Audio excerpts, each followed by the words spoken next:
Guys, can you see my screen? Yes. Yes, Veer. Okay, great. So can you see the difference? Like we discussed in forecasted volume, if I'm just changing from this, when I have the number is 15, this my required headcount is 3. Let's say if I'm changing this number to 500, my required headcount is 55. Okay. Similarly, same activity we had done in the previous classes. So my required headcount was like forecasted volume was 15, and it was 1.19 FT, I believe. And now, if I'm changing the like incoming volume from 15 to 500, my headcount requirement is 40. So using the workload method, uh, for the same volume, my headcount is 40, but you through but from the airline method, my requirement is 55.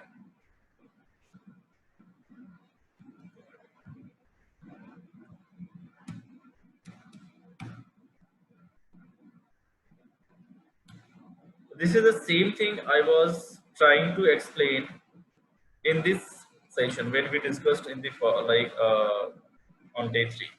So on day 3, when I was saying like if my volume is multiplying by several times, my required head count does not multiply in the same ratio.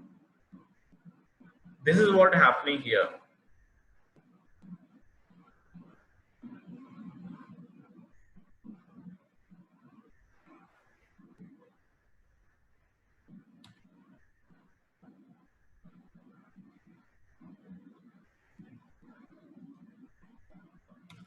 For the same volume, from workload method, my required head count is 1.19, 1.2 FT, but from Erlang method, my required head count is 3. So it is almost 2.5 times. I would say almost 270 times, 2.7 times. I can say that. Okay. And let's say if I'm changing 500 volume, and now if I'm changing this number, can you see this? Is this like same like 2.7 times? 40 from workload method, it's required headcount is 40, and from Erlang it's 55. Can you see this, guys? Yes. Yes, Veer. Yes, Veer, we can. Geetika, Yes. Jyoti, can you follow this? Yes. Can you tell me like why is this happening? Yes. Okay, why is this happening? Can you tell me? Anybody? Because in Veer, workload, we are considering 100% occupancy, and in Erlang, we are calculating 80%. Got it. Your voice is 80% not clear. I'm not able to hear properly. In workload, we considered it 100% occupancy. I'm sorry. Yeah. 100% in workload, there's no any threshold ASA. That's the reason FT is coming high. And in Erlang, we are calculating- Occupancy is there in the same in both the cases. No, I'm not saying about occupancy. I'm saying about ASA, because in, ASA, okay. in workload calculation we are not considering ASA, but here in Erlang calculation we No, are keep the calculating. ASA apart. Like keep the ASA side for a moment. I'm just trying to explain. Like for the same volume, if my incoming volume is 15, from the workload method, my headcount requirement is 1.2. And from Erlang method, my headcount requirement was 3, right? So 1.2 to 3, almost, how much is it? Let's understand.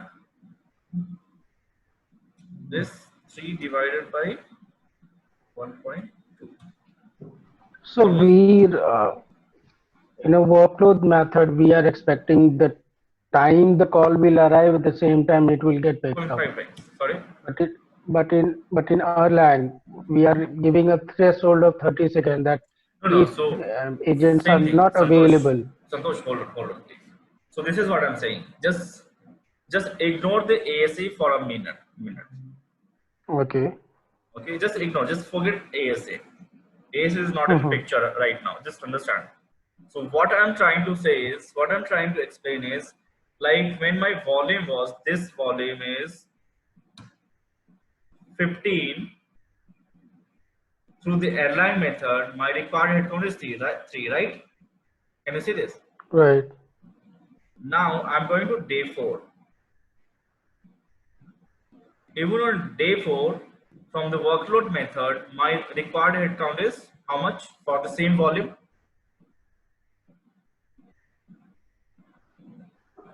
For the same volume, what is my head count required head count? 1.19.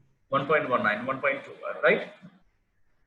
Right. So my question is for the same volume, the difference between workload and the Erlang is 2.5 times, right? Right. 2.5 times. Now, so my number is changing from 1.1, 1.2 to 3, 1.2 to 3. Now, what I'm trying to do is in day 4, I'm changing the volume from 15 to 500. Okay. Okay. Now I'm going to this data in Erlang. I'm changing the same. I'm considering the same number. 500 again 500. Now from the workload method, my required head count is 40. Can you see this, right? Right. And from the Erlang method, my required head count is 55. Is this 2.5 times? No. So my question right now is, my question here is, why is this happening? So when my volume is lesser, my required headcount difference is 2.5 times. When I increase my volume, it is like even less than, I think it is close to 1.25%. This is economies of scale, wherein when you have a larger number, the optimization is better. And in a Lang function, it always differs from workload because a Lang compute spaces the arrival pattern of the call. It could be a bunch of calls coming at the same time, or maybe one call coming after another. So since we cannot predict it, that is why we use a Lang computation to understand the call arrival pattern. That's right. Yeah, that's right.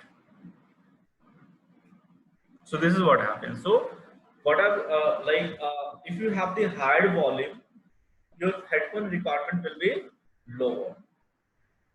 If you are operating with with lower volume, your required headcount will be higher. So in day 3, if you go here, this is what I explained. So when your volume is, let's say, changing from 400 to 16, let's say this data, I'm talking about row number 5 and row number 7. So my headcount staff requirement was 39, and here my staff requirement is 142. So this divided by this 4 times, but this is not 4 times.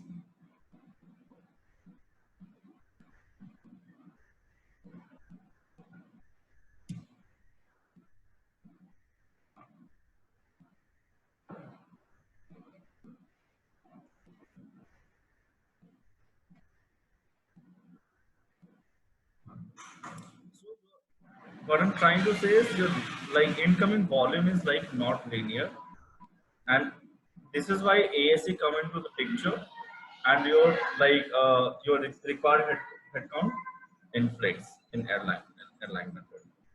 Let's say now from skill sheet from there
So this data we understood, we just calculated.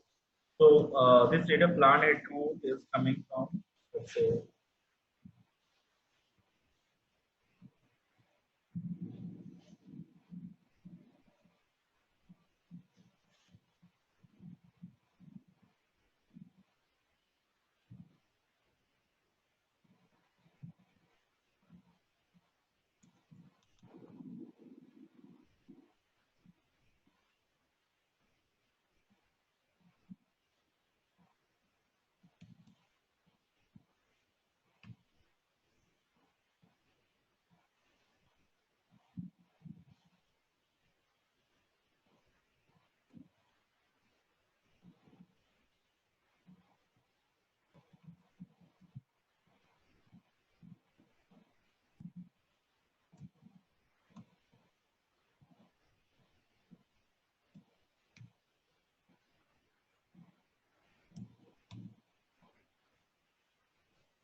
this data is coming from this table. Okay. So you need to optimize the headcount. You need to optimize headcount. Your required headcount is 3. So you need to have more than 3 scheduled headcount. Okay. Give you headcount, and then based on that, you will find out the gap. And based on, since let's say in this interval, my required headcount was 3 for 13 FT, 13 cases, 13 calls. But here my call capacity is only 8 because we have calculated, we are considering that my scheduled headcount is only 2.8, 2.14. Okay. So as soon as this number will change, let's say 3, your this volume, this number will change. So you need to make changes in the schedule sheet, and once you are done, your data will be ready, and call capacity will be done. And once that is done, you will see the pendency workflow. This is step 1.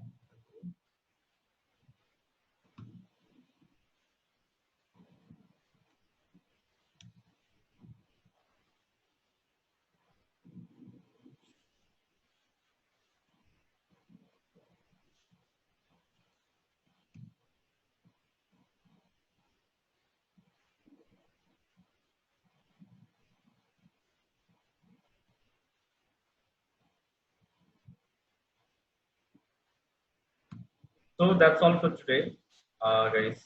So I'm just going to send you this sheet. Just work on it and go to the airline schedule e-sheet and make changes in the headcount here on, like Sundays, Mondays. You will make the changes only in highlighted cells, highlighted in yellow cells, and then you will see the changes here. Your pendency will, as soon as the pendency will reduce to 0 or close to 0, your data will be ready. Okay. Any questions so far? Please tell me. Vijay, can you please explain the pendency part once again? Sure.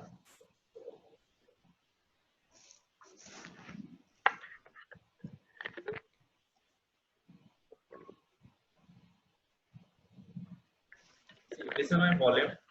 This is my capacity.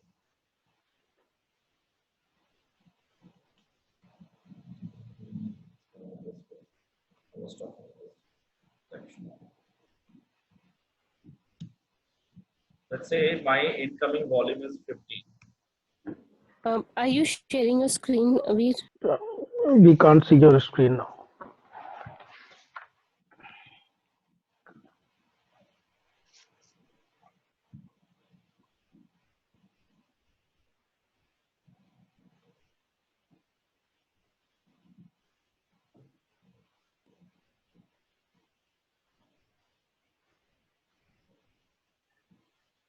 Can you see it now? Yes. Yes. Okay. Yes. So, we are going to discuss pendants. Can you tell me like what do you understand by pendants? Pendency is like nothing but forecast versus actual or plan. Let's say customer gives you customer asks tells you that he is going to offer you 1000 volume on a certain day. Okay, but you are able to capture the volume 950 volumes. So pendency is nothing but the actual finance forecast. 50 cases you are not able to deliver. This is your pendency, and this is the same as like forecast versus plan. Or in the same way, let's say customer gives you the 1000 forecasted volume, and you plan for 950. So how many is pending? How many you are not delivering? 50. 50, right? So this is pendency. If you go to day 5.1, you will see the pendency is like, see the data. So this is my volume capacity. So this data I'm calculating from how many FT I have planned.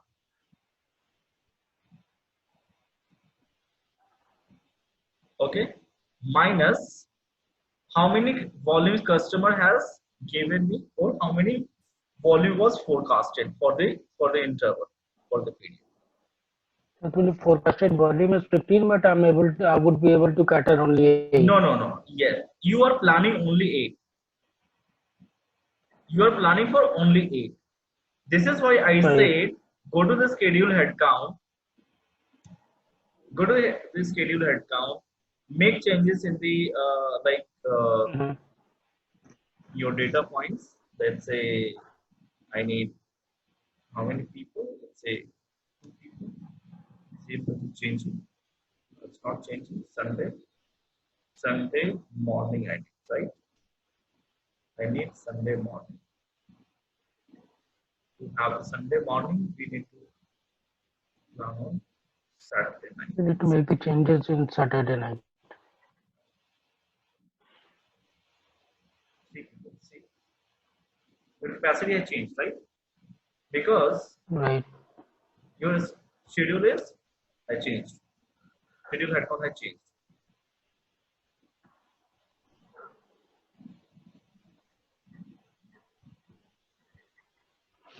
See the data.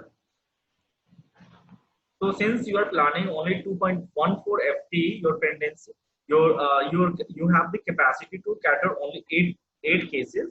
Hence, 9.6 cases is pending. So you need to plan. So this is what I said. So your task for today, like your homework for today, will be to reduce this data to 0 or close to 0. Okay.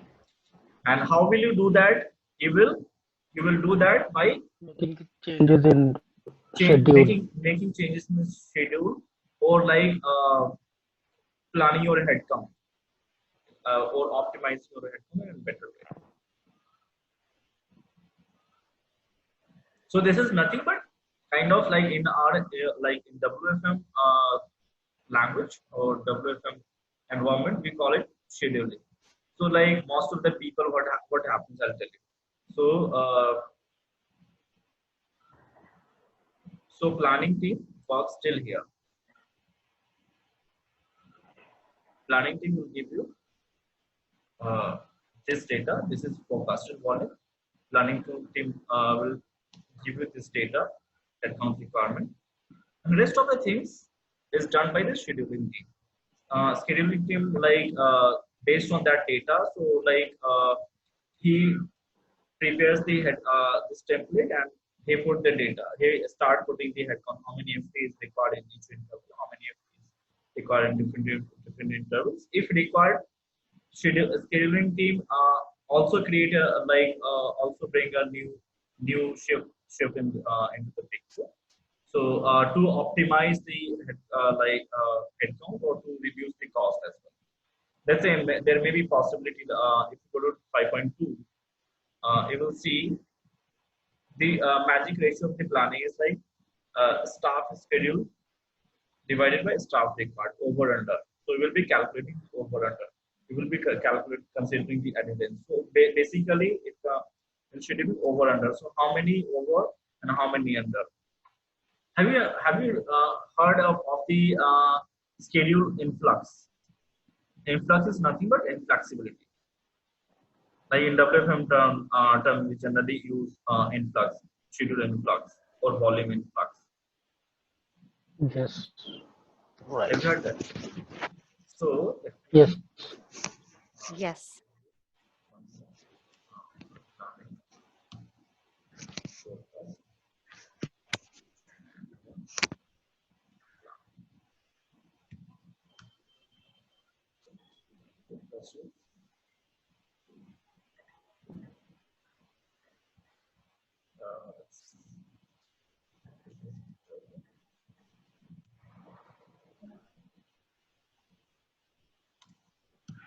let me take the real time scenario. Let's say,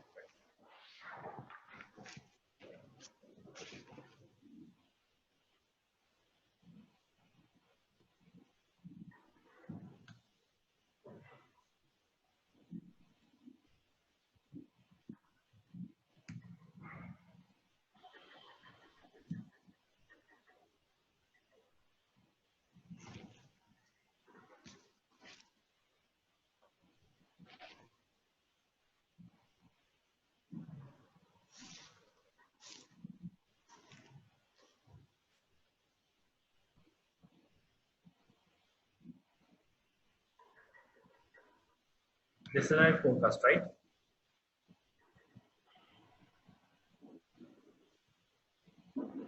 Guys, can you? Yes, no?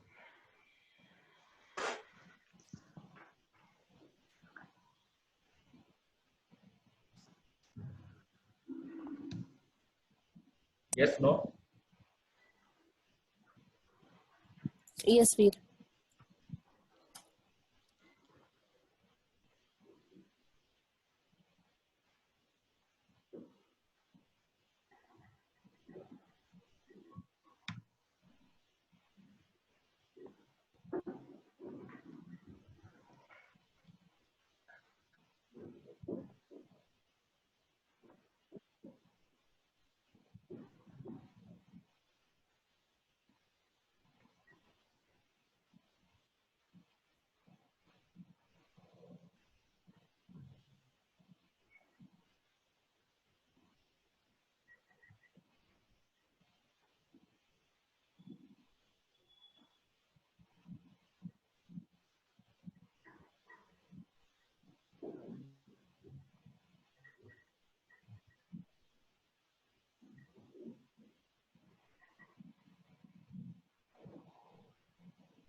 Separately, I'll say.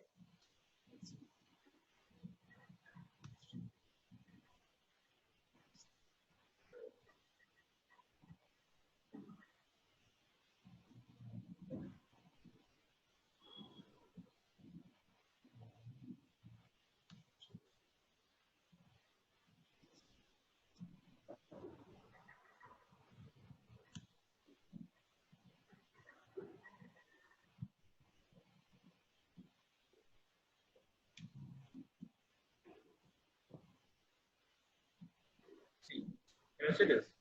So wherever this data, the gap between from here till here, from here till here, from here till here, from here till here, from here till here.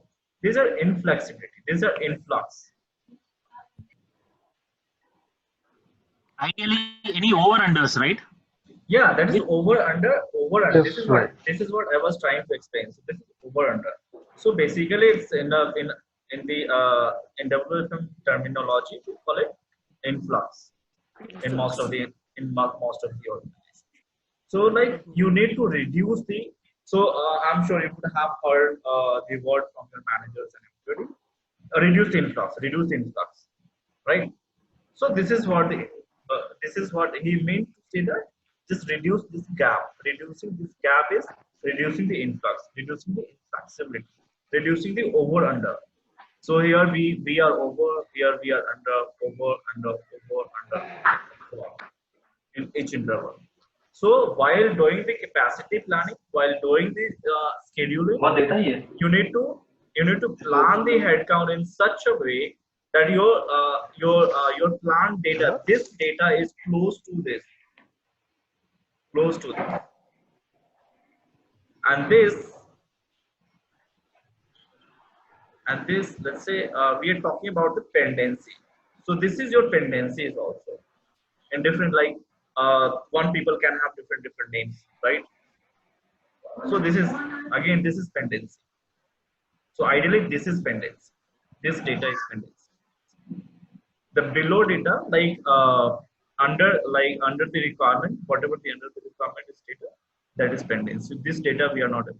Here we will be able to achieve our target, right? In this, from this interval to this interval, from this interval to till this interval, I will have the pending volume.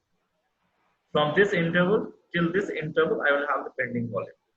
From this interval and this interval, client will be happy. Everybody will be happy. But here, everyone will be angry at you. So what you need to do is reduce this data and add it here.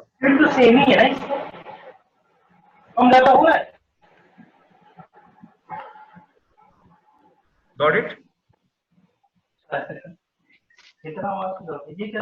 Yes, right. Is there any formula to calculate schedule? Inflexibility. Is there any defined formula? Schedule inflexibility we'll discuss in in next session, right? We are also over time, so 5.2 minutes is also left. Okay, thank you. So this is right now. Just understand the pendency. We'll go to the schedule influx later, and how to do that. We will do that thing in our optimization session. So right now, just understand this. So pendency. So I'm just giving you a homework for today. So tomorrow we will connect at the same time at 6 o'clock sharp, 6 p.m. So just work on it and just reduce this pendency. And to reduce this pendency, you need to optimize you need to do this scheduling and to update this headcount accordingly. Okay. Sure. Once it is done, just work on this data. You have the reference point. Okay. You can see the same workload here in workload method headcount schedule. So in the same way, just change the formula here and just work on it, and you will see the changes, and then we can discuss. We will also have the hands-on cards. We will be able to answer it further, and you will, otherwise you will have some questions. We can discuss those questions tomorrow. Okay. Anything else for today? Gaurav, your question is answered, right?